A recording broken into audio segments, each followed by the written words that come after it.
Kararın ismine bakılacak olursa önce isminden bahsedelim. Yani kitle imha silahlarının yayılmasını ve finansmanının önlenmesi şeklinde bir tabir var. Burada amaçlanan sözde diyoruz çünkü özde öyle bir durum yok. Sözde kitle imha silahlarının insanlık namına, parantez içinde insanlık namına, hayır namına önlenmesi ve bu kitle imha silahlarının finansmanlarının da terörizmin aynı şekilde finansmanlarının da önünü kesilmesi. Sözde amaç budur. Hazırlanmaktaki niyet budur normalde. Fakat maddeleri okuduğumuzda yaklaşık 40 maddeden, yürürlük maddesinde baktığımız zaman 40 maddeden oluşuyor. Bunun gerekçeleri de var zaten, her maddenin gerekçesi var. Bu maddelere yine Türkiye Büyük Millet Meclisi sitesine ulaşılabilirler.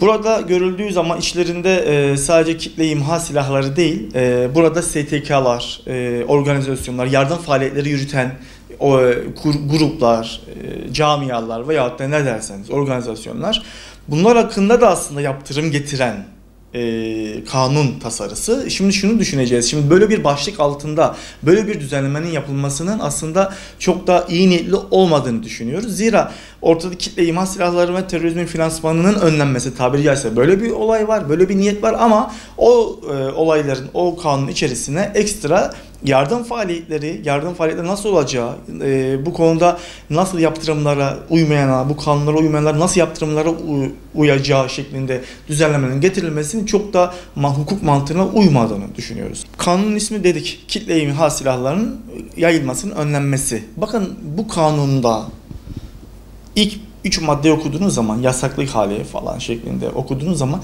Birleşmiş Milletler Genel Güvenlik Konseyi'nin aldığı kararlar doğrultusunda listeledikleri şahısları, yani terörist veya da terörizme finansman sağlayabilecek veyahut da bu kapsamda eylemlerde bulunan şeklinde listeye aldıkları, tabiri caizse kara listeye aldıkları kurumları ne yapıyorlar?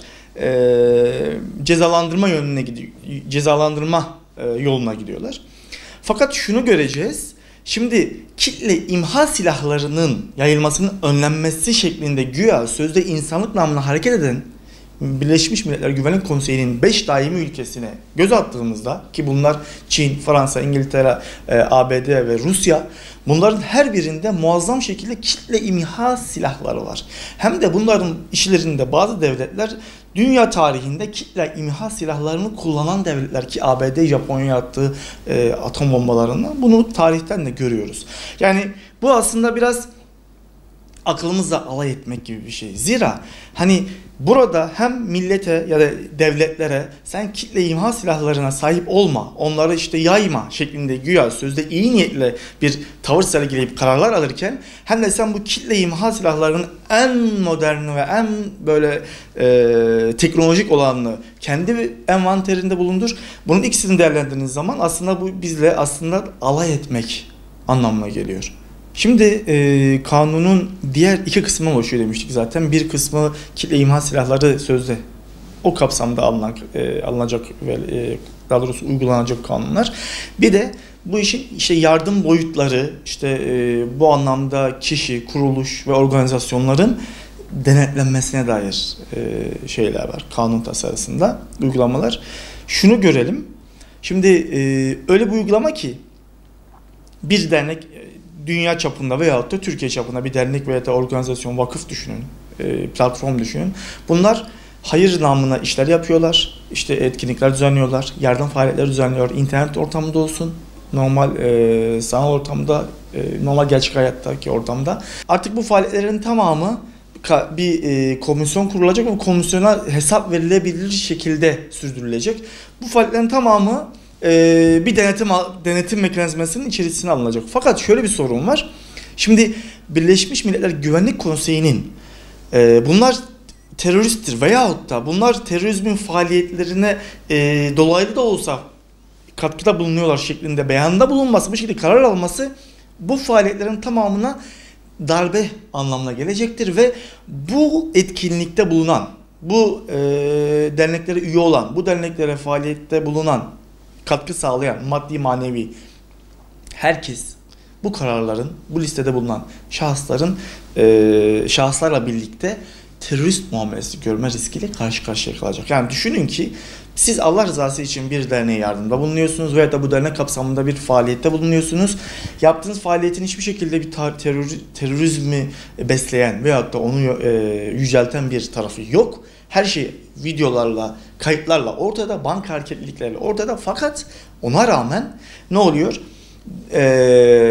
Dünyada böyle Birleşmiş Milletler'de 5 tane sözü geçen ve hiçbir şekilde sözü sorgulanmayan, veto hakkı bulunan 5 tane hayatlarına terörizmin en alasını yaşadığı düşünün dönemler bulunan devletler bir karar alıyorlar ve bu kararla birlikte sizin bu yaptığınız, daha önce yaptığınız faaliyetlerin tamamına terörizm yaftası vuruyorlar ve siz de terörist oluyorsunuz. Düşünebiliyor musunuz? Zaten özellikle İslam'ın yükseldiği Batı ülkelerinde bu kanun aslında onların ekmeğine yağ sürecek nitelikte bir kanun olacak.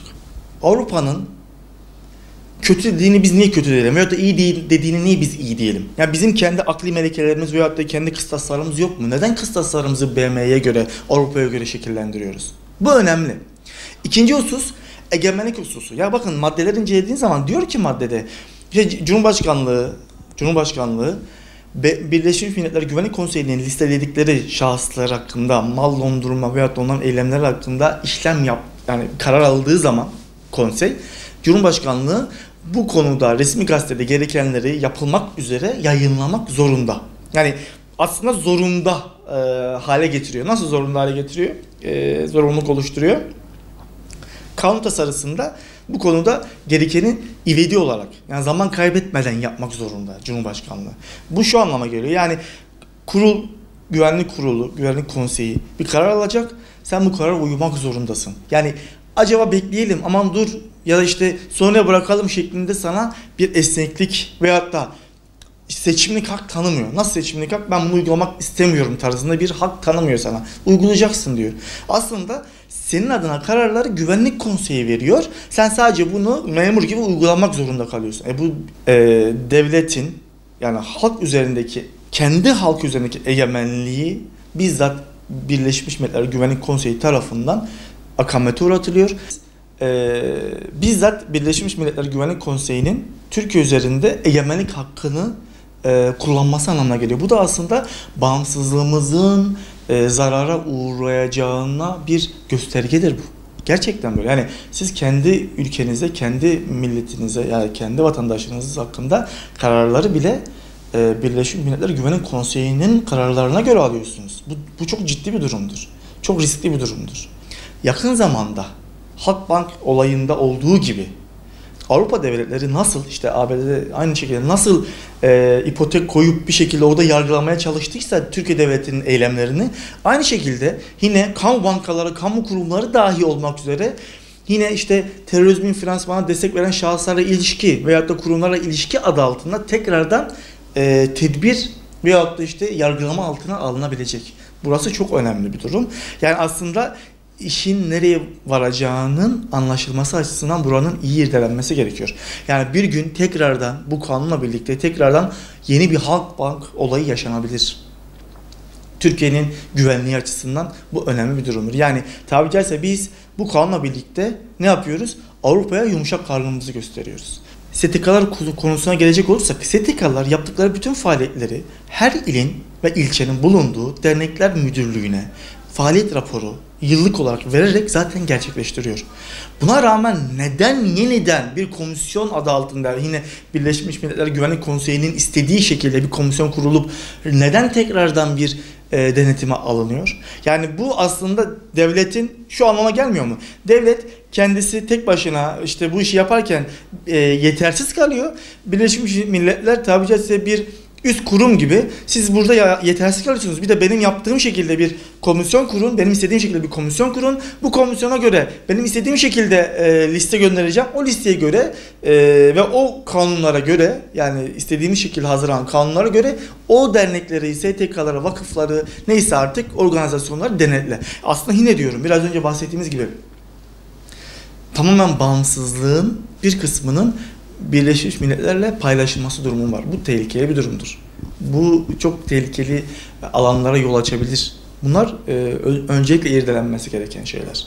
Onu da söyleyelim. Yani şimdi STK'nın yaptığı faaliyetleri siz tekrardan hani denetime tabi tutsanız, yaptıkları işte insanların hayır namına giriştikleri, yani sosyal medya olabiliyor, internet ortamı olabiliyor. Hayır namına iyi niyetle giriştikleri siz her eylemi denetim altına almaya çalışsanız, bu kez kendi devletinizdeki, kendi hükmünüz altındaki halka hem karşılıklı güven sorunu yaşatmış olacaksınız, hem de halkın kendini güvende hissetmesinin önüne engel koymuş olacaksınız.